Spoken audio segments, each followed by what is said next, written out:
Сегодня в рубрике «Про нас» совершим виртуальное путешествие на родину Чапаева и предков Ленина. Мы отправляемся в Чувашию.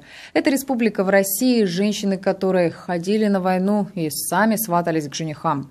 В Иркутскую область первые чуваши приехали 110 лет назад во время Столыпинских реформ. Жили в деревнях, которые оставляли постоянно переезжающие бурятские семьи. Занимались земледелием. Сейчас в регионе проживает около 4000 чувашей. Сегодня мы с вами будем готовить национальное чувашское блюдо хуплу.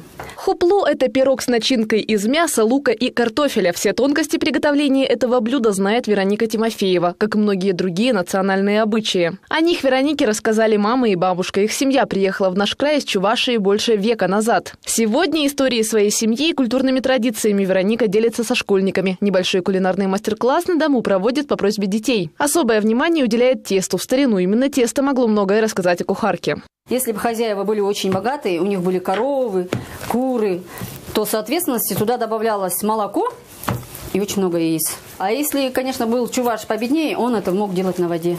А вот монеты на национальных костюмах с уровнем достатка не связаны. Раньше их нашивали, чтобы защитить себя, в том числе от различных сглазов. Считалось, чем больше монет, тем сильнее защита, поэтому в старину украшения чувашских девушек могли весить до 3 килограммов. В них готовили, работали в поле и дома и ходили свататься. В Чувашии девушка выбирала себе мужа, а не парень жену. Каждое сватовство сопровождалось песнями. Ах, вариях, щенетуям, пуриях, тузамах, вариях, чендапуриях.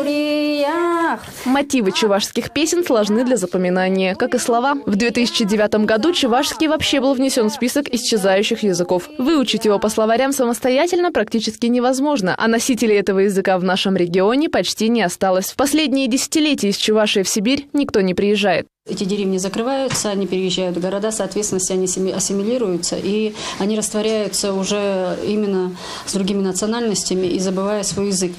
Но, знаете, я считаю, что говорить о том, что деревни закрылись и чуваш уехал, он должен быть внутри чувашом. Если ты себя признаешь чувашом, и в городе ты будешь им. А быть чувашом значит помнить свою историю и гордиться ее героями. Среди них легендарный Василий Чапаев. Об этом полководце сняты фильмы, написаны книги, придуманы анекдоты. А это высшее проявление народной симпатии. Имя Владимира Ленина и по сей день у нас на слуху, а его предки по линии отца тоже были чувашами. И это лишь небольшая часть истории народа, который живет с нами на одной земле. Антонина Махнева, Андрей Назаров. Новости по будням.